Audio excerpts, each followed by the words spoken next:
तुम्हें और हमें ईमान इस्लाम के टेंशन की जरूरत नहीं है। इस्लाम अल्लाह का दीन है, वो चलाएगा, सुबह क़यामत तक चलाएगा। कुरान का कोई एक हर्फ का भी बाल बेका नहीं कर सकता। फिक्र करो तो हमारे और आपके ईमान की करो। इस्लाम का कुछ नहीं होना है।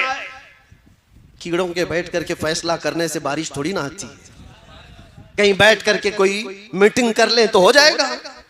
और ऐसे तो सुना है कि रोज बंदर दरख्त पे बैठ करके फैसला करते हैं, रात भर मीटिंग करते हैं कि कल पूरा हिंदुस्तान फतह करना है।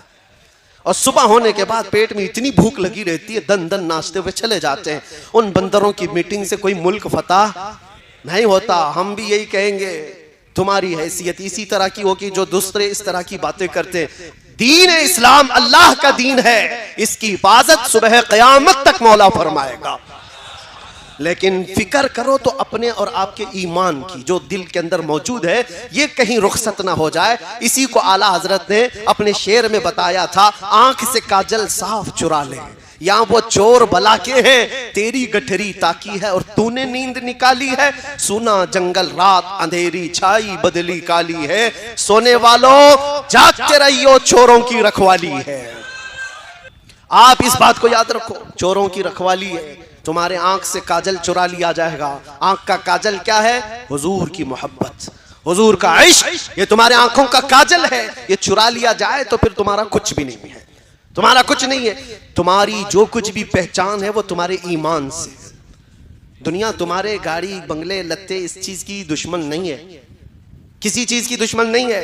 तुम बड़ा बंगला बनाए हो, गाड़ियां लिए हो, बहुत जायदाद है, किसी चीज की नहीं, ईमान की दुश्मन है। कुरान में भी अल्लाह ने फरमाया, इन्ना शैतान लिल इंसानी अदुव्वुम मुबीन। शैतान इंसान का किस लिए दुश्मन है? उसके ईमान का। बाकी तो बहुतों का तो भाई है, ईमान नहीं है तो सगा भाई बन जाता है। शैतान बहुतों का दोस्त है, यार है, मददगार है, लेकिन ईमान वाले का दुश्मन है। इसलिए आप सबकी ये जिम्मेदारी है कि अपने ईमान को बचाओ, अपनी औलाद की तरबियत सही माहौल में सही ढंग में करो।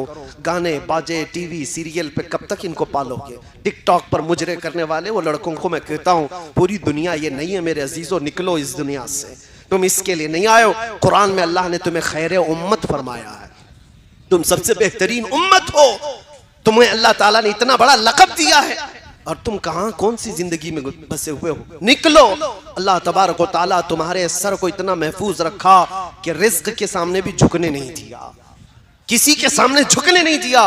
तुम्हारी पेशानियों को अल्लाह ने महफूज रखा, सिर्फ रब्बुल आलमीन की बारगाह में झुकती है, उसको देखा नहीं फिर भी झुकती है। इसलिए इस ईमान की हिफाजत करो।